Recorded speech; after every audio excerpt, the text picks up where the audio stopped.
Hello class, this is Dr. Turpin again. I'm going to run through a slide pack here with just a few comments dealing with organ and tissue donation.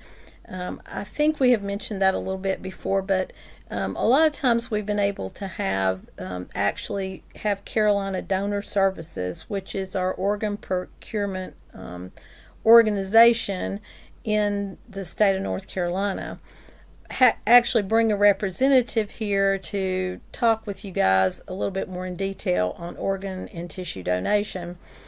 And they were not able to get that scheduled, I think really mostly because our schedule with, hurricanes and all different things had changed so much, it really wasn't going to work out. I do have the slides that they provided me, and I did want to at least hit some of the key things that I think that would be really important for you to take away. These are just some issues in terms of the overview of their presentation. Again, who is Carolina Donor Services? It is a federally designated organ procurement organization.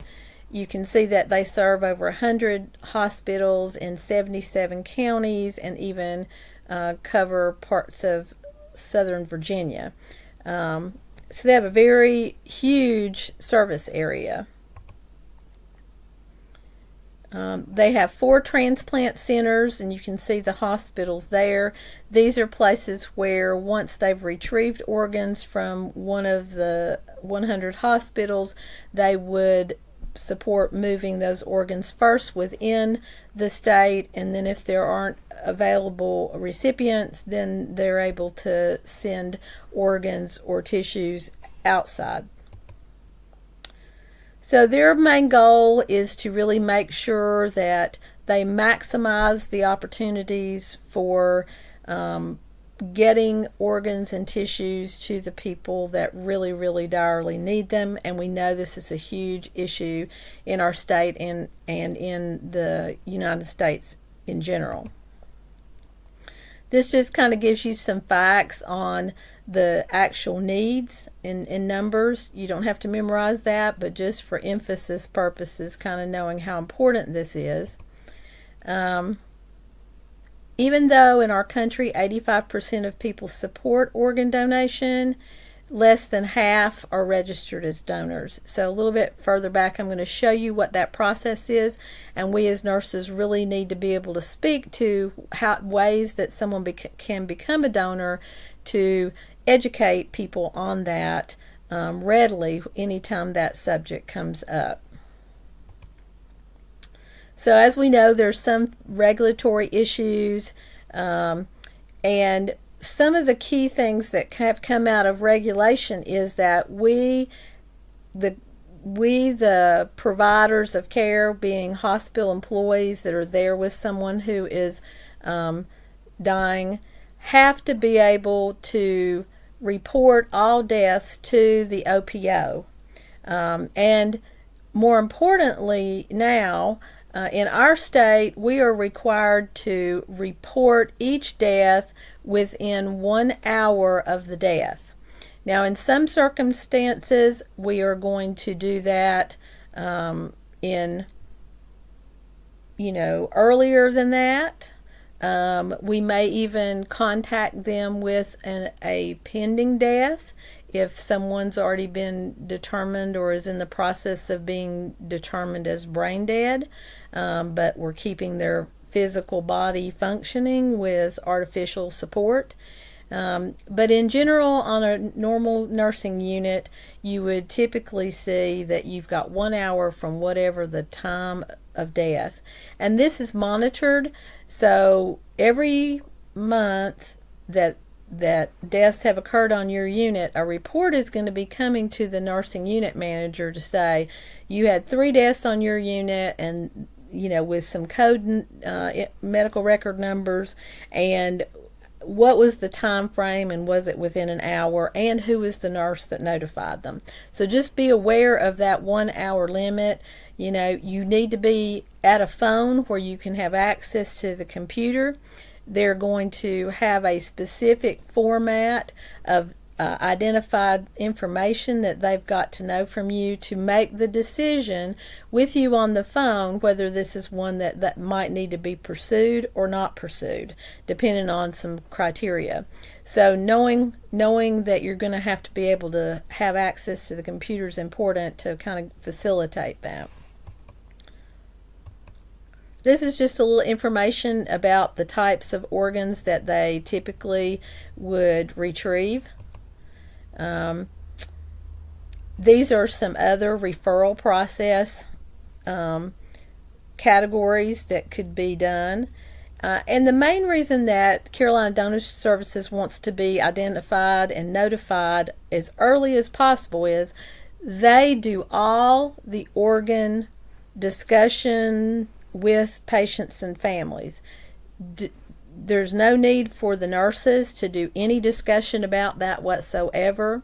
What they have found over the years in statistics is because of the varying knowledge or varying biases of nurses that might approach patients' families themselves, their retrieval process and the education process and the manner in which they are approached, satisfaction with that, all those factors are significantly better when it is somebody from the OPO that is doing the discussion with the family, not from the staff. So realize the main reason you're wanting to get that early notification also is so that they can get a rep on the phone with these family members, or they can interact before the family leaves the hospital. Some of those kind of things tend to help educate the family better about those options.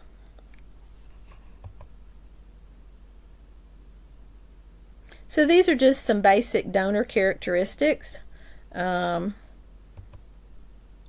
do send reps on site to do further evaluation, and they are, again, the ones that do the interaction with family, not nurses. So they educate the families, they work with the families through the grief process, and they discuss with families what opportunities they have, and then they offer families bereavement and an actual life anew services that is part of their organization in terms of their obtaining consent.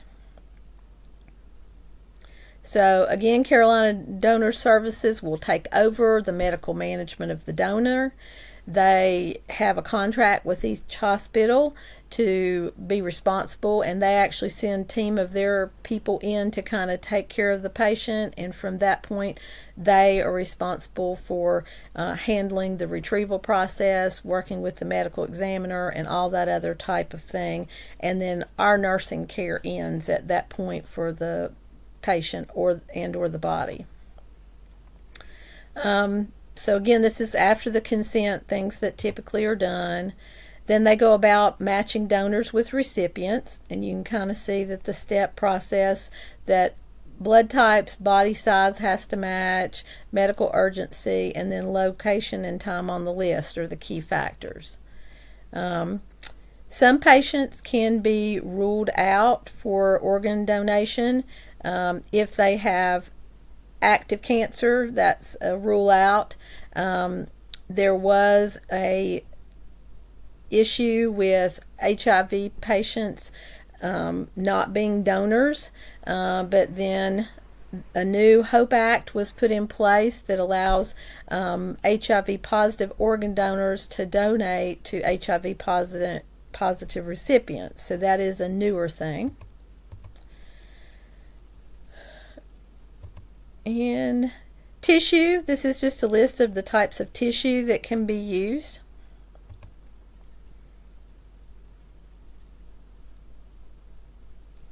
Same kind of things that are documented. This is a moment of honor that they do in the OR prior to doing the procedure. There are some legal issues surrounding organ and tissue donation. You notice that some people will have an actual organ tissue donor card that's older, that has a heart on it. In North Carolina now we have the ability to designate being an organ donor on our driver's license, and you will have a red heart that's on there. All that means that you are an organ or tissue donation.